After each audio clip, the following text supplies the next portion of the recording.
नमस्कार दोस्तों, स्वागत है आपका अपने YouTube channel study with Dhananjay Mishra पर। आशा करते हैं आप सब बहुत अच्छे होंगे। मेरा नाम है धनंजय मिश्रा। दोस्तों, आज हम इस वीडियो में चर्चा करेंगे खिलाड़ी और संबंधित खेल के बारे में। कौन कौन से खिलाड़ी किस खेल से संबंधित हैं। अक्सर परीक्षाओं में यहाँ से प्रश्न पूछ लेता है और आरआरबी में तो पूछना ही नहीं है, भर भर के यहाँ से क्वेश्चन उठाता है। तो इस सीरीज़ को स्टार्ट करने से पहले आपको एक खास जानकारी दे दें कि मेरे द्वारा पढ़ाए गए जितने भी लेक्चर हैं, अगर आप उसका पीडीएफ प्राप्त करना चाहते हैं तो डिस्क्रिप्शन में दिए गए टेलीग्राम के लिंक पे क्लिक करके आप टेलीग्राम ग्रुप को ज्वाइन कर सकते हैं, या टेलीग्राम पे study with Dhananjay Mishra search करके भी आप उस ग्रुप को ज्वाइन कर सकते हैं। अब आप मुझे ट्विटर, फेसबुक और इंस्टाग्राम पर भी फॉलो कर सकते हैं, क्योंकि प्रत्येक दिन क्विज के रूप में जो पूर्व की परीक्षाओं में पूछे गए प्रश्न हैं, चाहे वो फेसबुक पेज हो या ग्रुप हो या टेलीग्राम हो, हर जगह एक एक क्वेश्चन जो है कि आपको कराया जाता है। और टेलीग्राम पे प्रत्येक दिन 10 क्वेश्चन क्विज के रूप में कराया जाता है, तो आप उस ग्रुप को ज्वाइन कर लीजिए। आइए अब इस सीरीज को स्टार्ट करते हैं। इस सीरीज का पहला क्वेश्चन है कि ब्लैक पर्ल किस खेल से संबंधित हैं। तो इसका सही उत्तर है option number C, football. Black pearl football से संबंधित हैं। ब्लैक पर्ल को जो है कि काला मोती, ब्लैक पर्ल का मतलब होता है काला मोती, और इनका जो वास्तविक नाम है वो एडी नासिमेंटो है, और यह एक ब्राज़ील के खिलाड़ी हैं, ब्राज़ील के फुटबॉलर हैं, और इनको पेले के नाम से भी जाना जाता है। आइए अब अगला प्रश्न देखते हैं। अगला प्रश्न है कि विलियम्स बहनें निम्नलिखित खेल के लिए जानी जाती हैं। तो इसका सही उत्तर है option number C, tennis. Williams बहनें टेनिस के लिए जानी जाती हैं। सेरेना विलियम्स की बड़ी बहन जो है कि वीनस विलियम्स हैं, और ये दोनों बहनें हैं, और ये अमेरिका की टेनिस प्लेयर हैं। आइए अब अगला प्रश्न देखते हैं। तीसरा प्रश्न है कि निम्नलिखित में से विषम खिलाड़ी कौन है। तो इसका सही उत्तर है option number C, Narayan Karthikeyan. क्योंकि सचिन तेंदुलकर का भी संबंध क्रिकेट से है, सुनील गावस्कर का भी संबंध क्रिकेट से है, और विजय हजारे का भी संबंध क्रिकेट से है, और नारायण कार्तिकेयन का संबंध फार्मूला 1 रेस से है।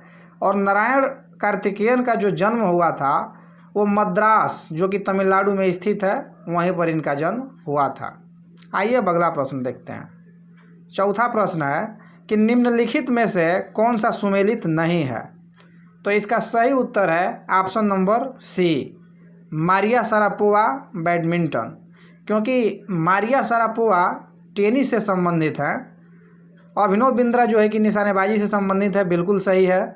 माइकल फ्लेक्स जो है कि तैराकी से संबंधित है, बिल्कुल सही है। और आपका मोहम्मद आसिफ जो है कि क्रिकेट से संबंधित है, ये भी बिल्कुल सही है। इन चारों में डिफरेंट ऑप्शन नंबर सी है, मारिया शारापोवा, क्योंकि ये बैडमिंटन से नहीं टेनिस से संबंधित है। और मारिया शारापोवा एक रशियन टेनिस प्लेयर है। आइए अब अगला क्वेश्चन देखते हैं। सूर्य शेखर गांगुली खिलाड़ी हैं। इसका सही उत्तर है ऑप्शन नंबर ए, शतरंज के। सूर्य शेखर गांगुली शतरंज के खिलाड़ी हैं, और इनका जन्म 24 फरवरी 1983 को कोलकाता में हुआ था। आइए अब अगला प्रश्न देखते हैं। पांचवा प्रश्न है कि परिमार्जन नेगी ने निम्नलिखित में से कौन से खेल में विशिष्टता दिखाई है। तो इसका सही उत्तर है ऑप्शन नंबर सी, शतरंज। परिमार्जन नेगी ने शतरंज में विशिष्टता दिखाई है। परिमार्जन नेगी का जो जन्म हुआ था वो आपका 9 फरवरी 1993 को उत्तराखंड में हुआ था, और ये ग्रैंड मास्टर का खिताब जीतने वाले सबसे कम उम्र के खिलाड़ी हैं। आइए अब अगला देखा जाए। सातवां है आपका षणमुगम वेंकटेश निम्नलिखित में से किस एक के उत्कृष्ट खिलाड़ी हैं। तो इसका सही उत्तर है option number C, football. Shanmugam Venkatesh football के उत्कृष्ट खिलाड़ी हैं। अब इनका जो जन्म हुआ था वो 21 नवंबर 1978 को बंगलौर, कर्नाटक में हुआ था, और यह एक भारतीय फुटबॉलर हैं। आइए अब अगला क्वेश्चन देखते हैं। 8वां प्रश्न है खिलाड़ी सोमा विश्वास संबंधित हैं। तो इसका सही उत्तर है ऑप्शन नंबर डी, एथलीट से। खिलाड़ी सोमा विश्वास एथलेटिक्स से संबंधित हैं। अब सोमा विश्वास का जो जन्म हुआ था वो 16 मई 1978 को पश्चिम बंगाल में स्थित एक राना घाट जगह है वहीं पर हुआ था। आइए अब अगला प्रश्न देखते हैं। 8वां प्रश्न है कि भाग्यश्री थिप्से का नाम किस खेल से संबंधित है? तो इसका सही उत्तर है ऑप्शन नंबर ए, शतरंज से। भाग्यश्री थिप्से का संबंध शतरंज से है और भाग्यश्री थिप्से का जन्म 4 अगस्त 1961 को हुआ था और यह 5 बार भारतीय महिला चैंपियनशिप का खिताब जीत चुकी हैं और पद्मश्री और अर्जुन अवार्ड जो है कि ये प्राप्त कर चुकी हैं। अगला प्रश्न है कि निम्नलिखित में से कौन बैडमिंटन का खिलाड़ी नहीं है? तो इसका सही उत्तर है option number A, Naresh Kumar, क्योंकि नरेश कुमार का जो संबंध है ये टेनिस प्लेयर थे और नंदू नाटेकर ये बैडमिंटन खिलाड़ी हैं, सैयद मोदी ये भी बैडमिंटन खिलाड़ी हैं और दीपू घोष ये भी बैडमिंटन खिलाड़ी हैं। नरेश कुमार जो है कि ये टेनिस प्लेयर हैं, तो इसलिए ये डिफरेंट है। तो इसका सही उत्तर हो जाएगा ऑप्शन नंबर ए। आइए अब अगला प्रश्न देखते हैं। ज्योति रंधावा किस खेल से संबंधित हैं? तो इसका सही उत्तर है ऑप्शन नंबर सी, गोल्फ से। ज्योति रंधावा का संबंध गोल्फ से है। ज्योति रंधावा का जन्म 4 मई 1972 को नई दिल्ली में हुआ था और यह एक भारतीय गोल्फर हैं। आइए अब अगला प्रश्न देखते हैं। 12वां प्रश्न है कि अर्जुन अटवाल किस खेल से संबंधित है? बहुत ही ज़बरदस्त क्वेश्चन और बार बार परीक्षाओं में ये प्रश्न पूछा जाता है। तो अर्जुन अटवाल किस खेल से संबंधित हैं? तो इसका सही उत्तर है ऑप्शन नंबर डी, गोल्फ से।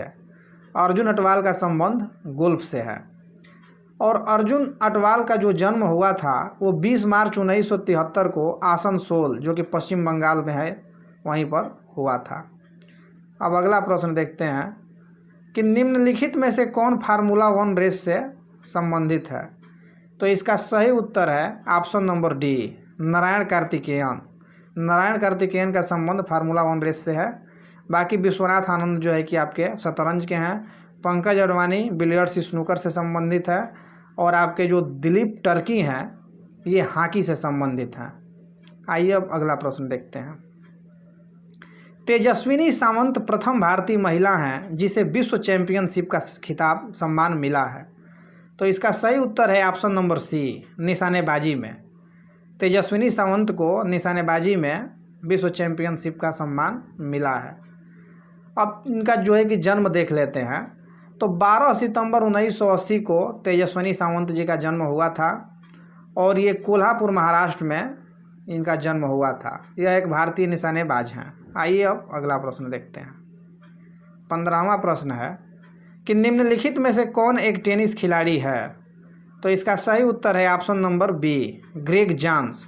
ग्रेग जांस जो है कि एक टेनिस प्लेयर हैं और जो इसमें आपका डैन कार्टर हैं इनका संबंध आपका रग्बी प्लेयर हैं, ये रग्बी फुटबॉल के और न्यूजीलैंड के रहने वाले हैं और ग्रेग जांस जो हैं ये यूएसए के टेनिस प्लेयर हैं।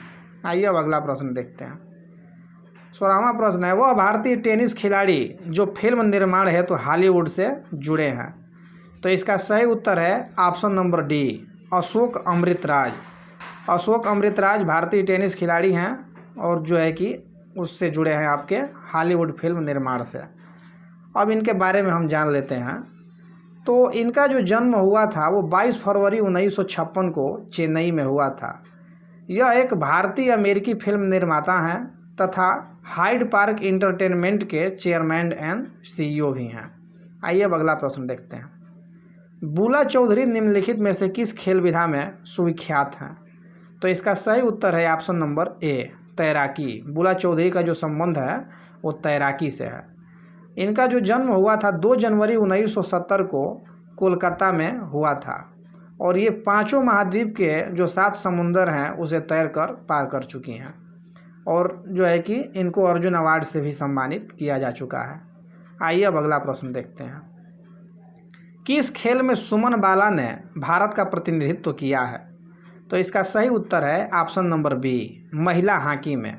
सुमन बाला ने महिला हॉकी में भारत का प्रतिनिधित्व किया है और इनका जन्म 15 दिसंबर 1981 को शाहबाद हरियाणा में हुआ था। अब अगला प्रश्न देखते हैं कि शीर्ष स्तर की महिला खिलाड़ी हैं? तो इसका सही उत्तर है ऑप्शन नंबर सी, टेनिस से। सेरेना विलियम्स टेनिस की सुपरस्टार प्लेयर हैं। अब अगला प्रश्न देख लेते हैं कि निम्नलिखित में से कौन सा युग्म सही नहीं है? सानिया मिर्जा टेनिस से, बिल्कुल सही है। साइना नेहवाल बैडमिंटन से, बिल्कुल सही है। झूलन गोस्वामी क्रिकेट से, बिल्कुल सही है। और जीव मिल्खा सिंह का जो संबंध है वो एथलीट्स से है, धावक हैं, बल्कि शतरंज से नहीं है। तो इसका सही उत्तर हो जाएगा ऑप्शन नंबर डी। अगर ये वीडियो अच्छा लगा हो तो इस वीडियो को ज़रूर लाइक कीजिएगा तथा अपना मित्रों में शेयर कीजिएगा। और अगर आप इस चैनल पर नए हैं तो चैनल को ज़रूर सब्सक्राइब कर लीजिए। उम्मीद करते हैं मेरे द्वारा दी गई जानकारी आपको आसानी से समझ में आई होगी, किसी प्रकार के कठिनाइयों का सामना नहीं करना पड़ा होगा। ऐसे ही वीडियो प्राप्त करने के लिए इस चैनल को सब्सक्राइब कर लीजिए तथा बेल आइकन को दबाना बिल्कुल मत भूलिएगा, ताकि मेरे द्वारा दी गई जितनी भी वीडियो की अपडेट है वो आप तक सही समय पर आसानी से पहुंच सके। आज के लिए इतना ही, दीजिए इजाज़त। मिलते हैं अगले वीडियो के साथ, तब तक के लिए धन्यवाद।